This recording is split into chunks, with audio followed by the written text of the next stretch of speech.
Jonathan, welcome to Rather Be Riffing. So in my quest for the perfect Les Paul video series, I had teased that I sold off 2 of those 3 Les Pauls to help acquire a golden aged Gibson guitar.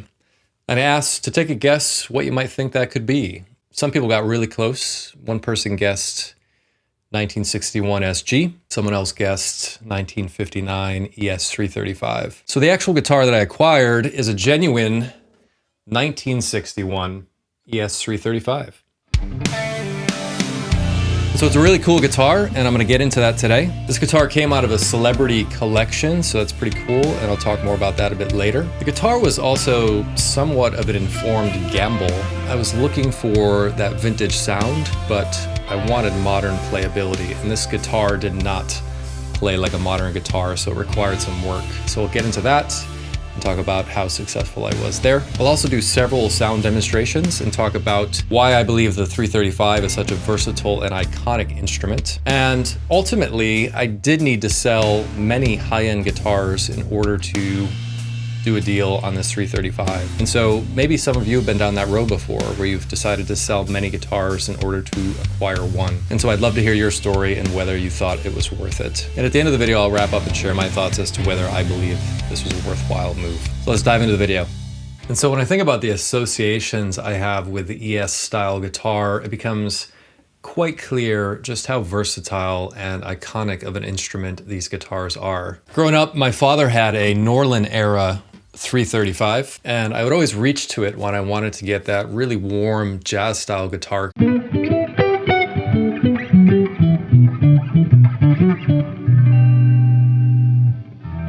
And then I got into Cream, and I found out Eric Clapton was plugging his 64 335 into a Marshall for those fat searing lead tones.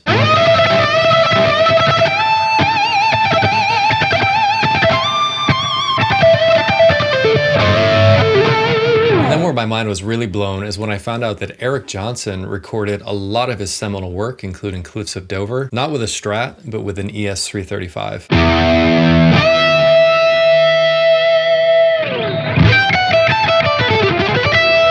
And one of the most iconic moments for the ES style guitar was, of course, Back to the Future, where Marty McFly was playing an ES-345 at the school dance. The band leader asked him to play something that would really cook, so he segued without hesitation into Johnny Be Good.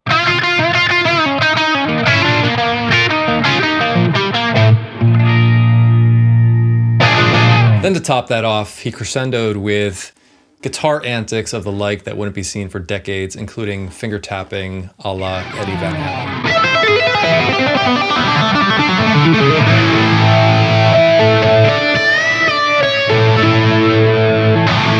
And these are just a few examples of how versatile and iconic an ES-style guitar can be. Let me know what other examples come to mind for you. So being my first big vintage guitar purchase, there was a massive learning curve to go through. There's a few ups and downs, but overall it was quite invigorating and I learned a ton in the process. Next, I will talk about the provenance of this guitar, which is very important when buying vintage. And I'll also talk about some of the issues that I had to overcome as well. So this guitar was sold brand new in 1962 out of Canada. That's a 61 model, but it sold in 62.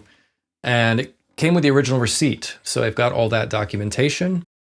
The paper smells like it's from 1962, so that's hard to fake. And so a cool thing about the history of this guitar is that it was owned by Neil Schon of Journey. He sold off a massive part of his collection back in 2021 through Heritage Auctions. I'll drop a link down below. You can peruse the site and see the amazing golden era instruments that he had sold off. It's essentially there's Noah's Ark of classic Fenders and Gibsons and other cool guitars. This guitar was among the many, and there's also a great video on YouTube of Neil talking about the guitar and demoing the guitar, which was quite reassuring as well when I was validating the history and provenance of the guitar. And Neil commented on a few key things. One, he said that it was a good one, and it was very sincere, and he went and followed that up with a demo, and he was pulling classic Clapton tones out of this thing like nothing.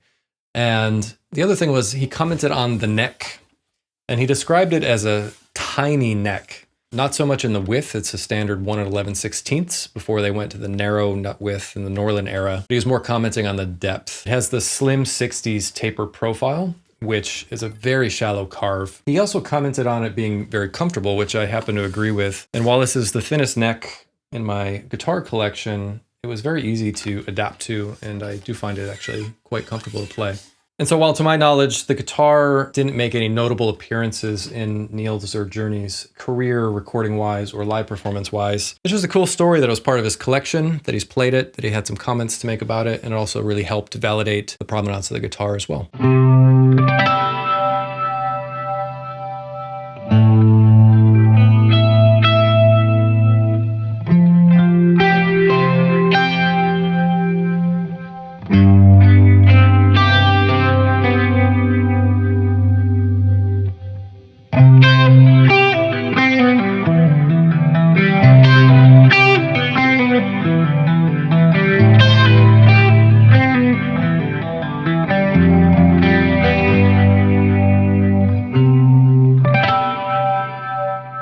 To support the channel, check out the link below for more original music like this.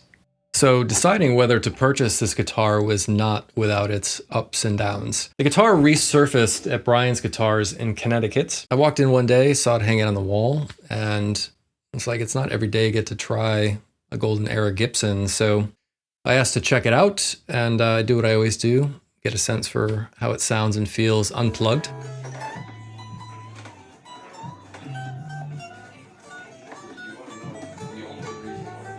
And the guitar was loud acoustically, it was resonant, the notes leapt off the fingerboard. It was everything I'd be looking for and expecting out of a guitar of this stature. So I got chatting to the guys about price and provenance and specs, and I was pleasantly surprised that they were asking far less than what I had expected for this instrument, or less than what a pristine example would be going for. And that's because I had a few issues. The first one being, it does have a headstock repair.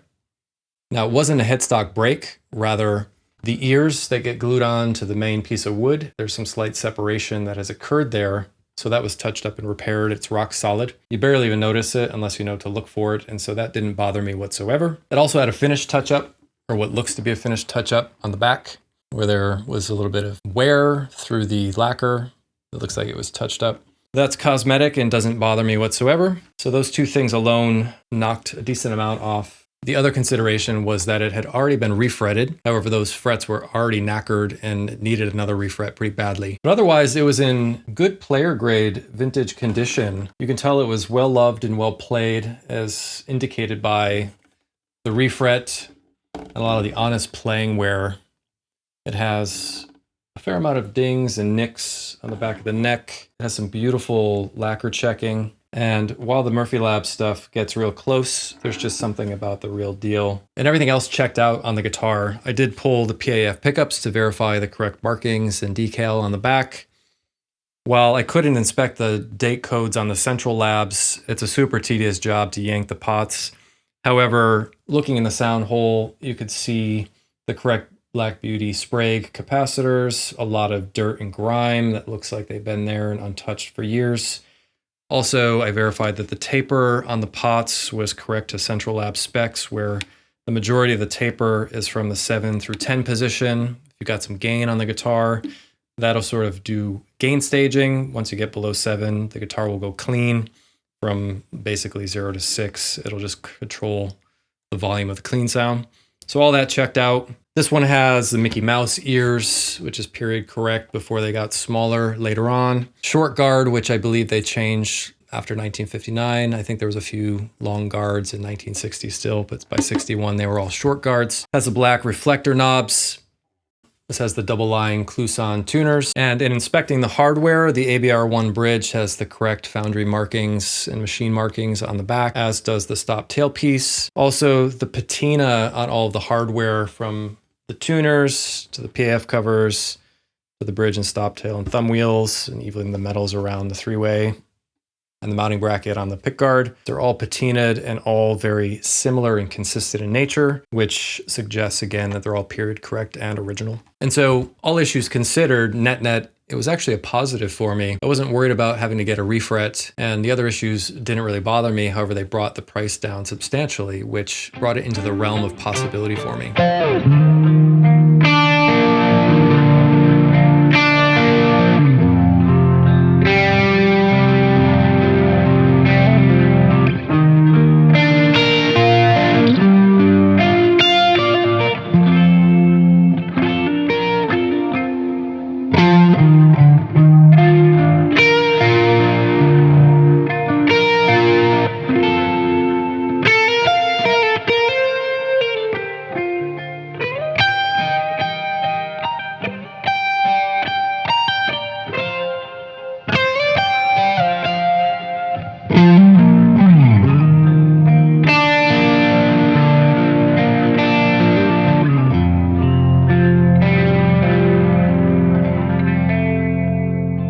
And so from there, I decided to plug the guitar in and check it out further. And initially, I was really let down.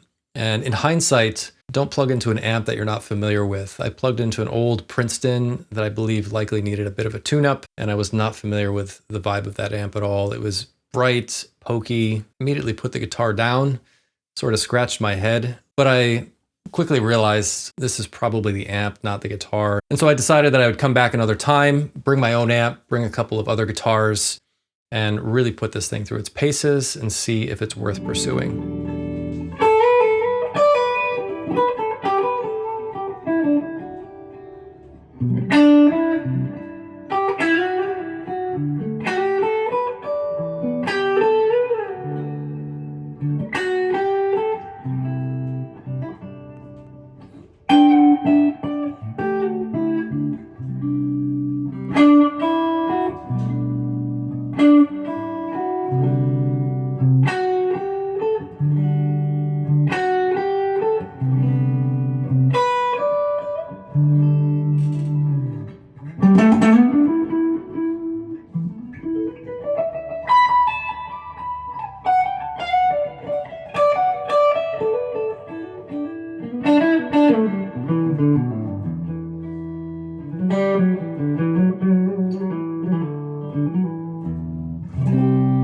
So now, having been able to put this guitar through its paces with an amp that I was familiar with, and being able to compare it to two guitars that I was familiar with, being my Johann Gustafsson and Bluesmasters, I concluded that this guitar was doing something unique. I was finding inspiration in it.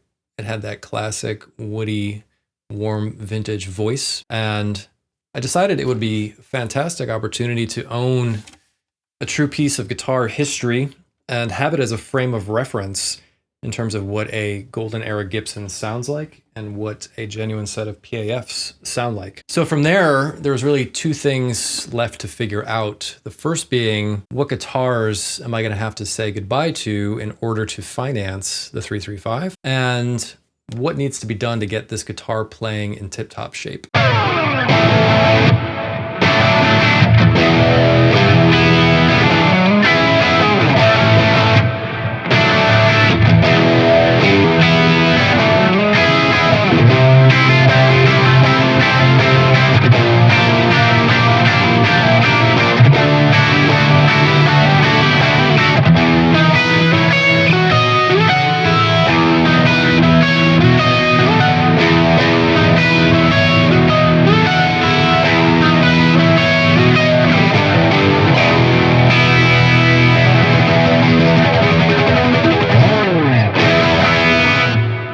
And so at this point, I put a deposit on the guitar, and I spent the next month deliberating over what in my collection I was going to say goodbye to. Some of it was straightforward to figure out. I was 3 deep in Les Pauls at the time, as many of you know. I had a couple of killer Murphy Labs, as well as a 2019 Murphy Lab painted Wildwood Spec 59 reissue. And that latter guitar was a favorite of many of yours and won many of the shootouts I've done on this channel. That was probably the most painful guitar I decided to let go. And the other one I let go was the Light Age Murphy Lab. I hadn't had that guitar very long. It was a killer example. But I just didn't need 2 Murphy Lab Les Pauls. Then from there, I decided I don't play acoustic guitar nearly as much as I once did, and maybe I could thin out the herd there. So I decided to let go my 1952 Martin D18. Killer example, featured on the channel here as well.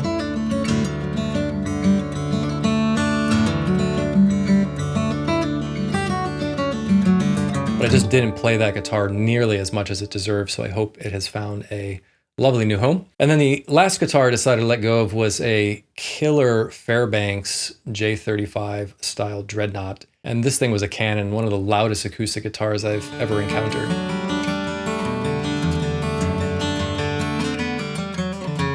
And so once all those deals cleared, I was able to finalize the purchase and bring home the 335.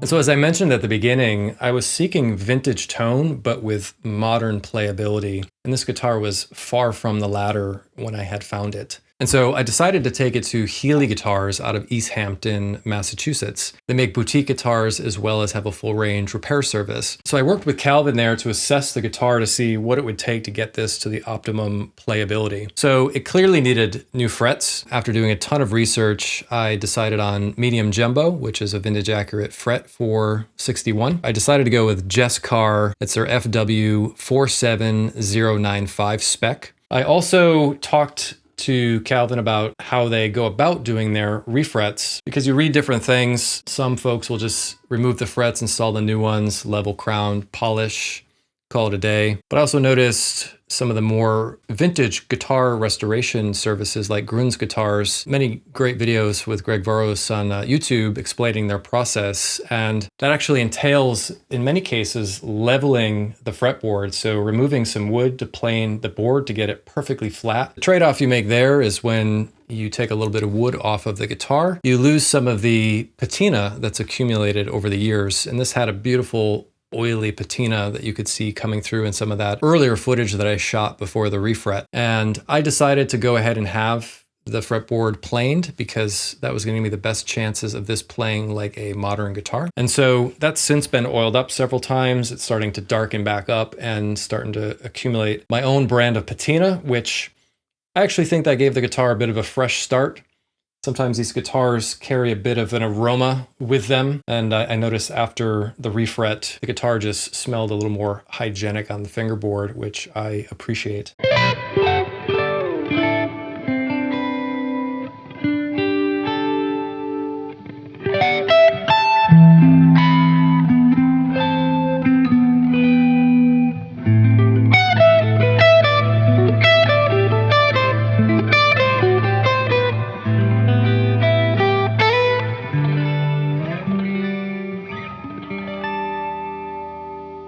The fingerboard edges are heavily rounded on this example. And what I was experiencing with the original frets, the high and low E strings were just easily sliding off the edges, which was extremely annoying. It would totally take you out of the moment, understandably. And so what we talked about there was when it came to beveling the new fret edges, rather than beveling them at the more 45 degrees, beveling them a bit steeper, so as to leave a little bit more fret edge to prevent that feeling of the strings falling off the edges. And that has worked out beautifully. The other benefit to plating the fingerboard is that it turns out it's very common for there to be a bit of neck rise just due to the natural tension and aging. And so by leveling the fretboard, you can compensate and get optimal action in all registers of the guitar. Another issue was that the ABR1 bridge had a very subtle sag in the center, which is also very common. The pot metals that were used to create these bridges were quite soft, part of what gives them their unique sound, but under string tension, especially the heavier strings that were used back in the original era, it's quite common that you see these bridges start to collapse. It makes it really challenging to get balanced string heights across the fingerboard. And so we talked about some different options there. That one was a little bit of a heartbreaker. I do think the metals are a big part of the vintage sound. However, I was lucky to have a very high quality replica made by Four Uncles Restoration, which they've reverse engineered the types of metals used in the original ABR1 bridges, and they go right down to the last details of the same sort of foundry marks and tool markings, and it has a reputation for being spot on,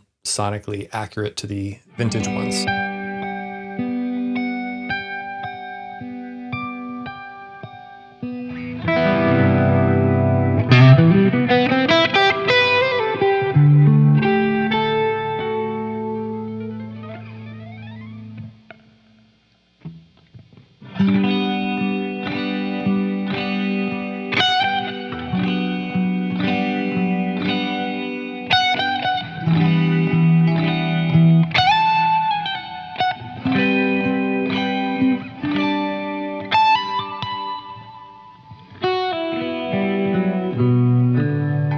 So I opted to put the original bridge safely in the case to preserve that for originality purposes and went with the Four Uncles ABR1. I did decide to keep the original saddles in the bridge. I did a shootout between the newer saddles and the original ones.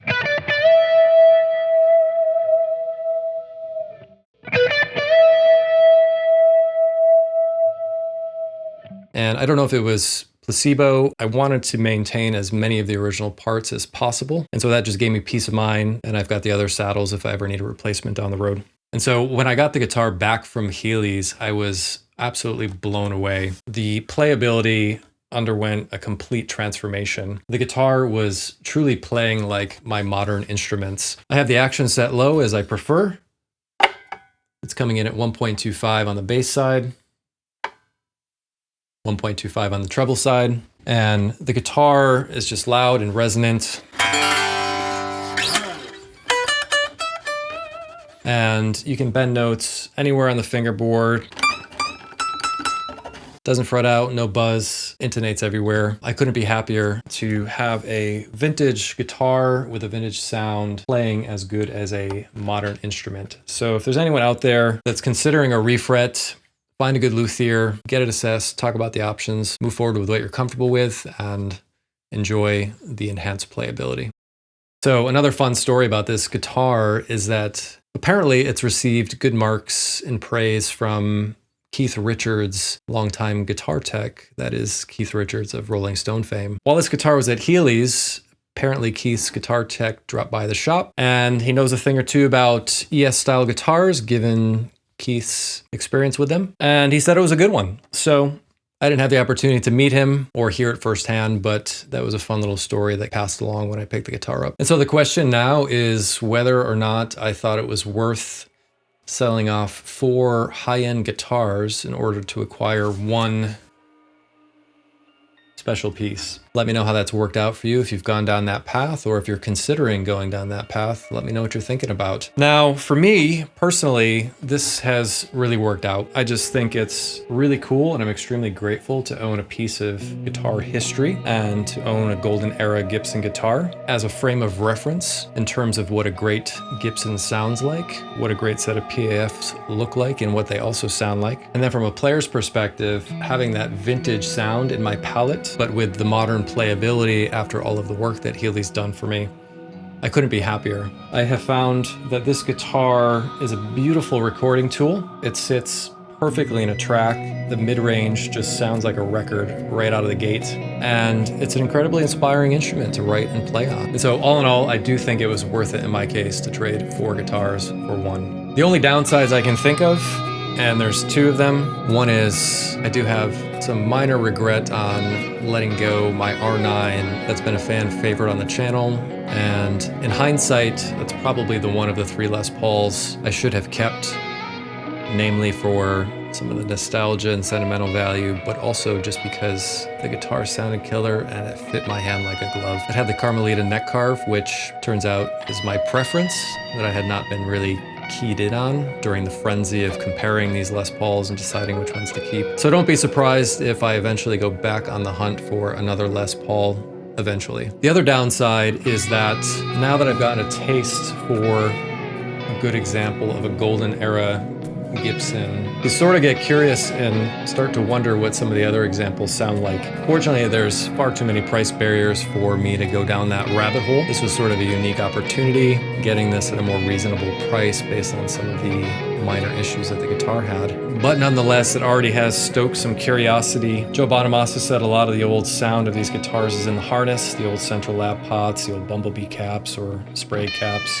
the old wire. So I have decided to go down that rabbit hole. I've acquired a 1960 harness with Central Labs dated week 43 of that year. I'll document the process with the 1960 harness. I haven't decided what guitar to put it into yet, but I'll let you guys know. So if you're curious for something like that, be on the lookout. In terms of future videos, expect some more content with the 335. As I mentioned, my father has a Norlin era, early 70s 335, so I think it'd be a ton of fun to compare that with the golden aged 61 to see how different do they really really sound. So let me know if you'd be interested in a video like that. Also, for folks that have been following me along in my Collings journey, the i35 LC Vintage takes some inspiration from the early 60s 335s. So if you're interested in seeing a comparison between these two guitars and how they stack up, let me know. And then lastly, these guitars have a moniker as being burst killers, in particular the late 50s variants, but that term has been generalized across the board. So if you're interested in seeing how a 335 stacks up against a Les Paul, I'd be happy to shoot it out with my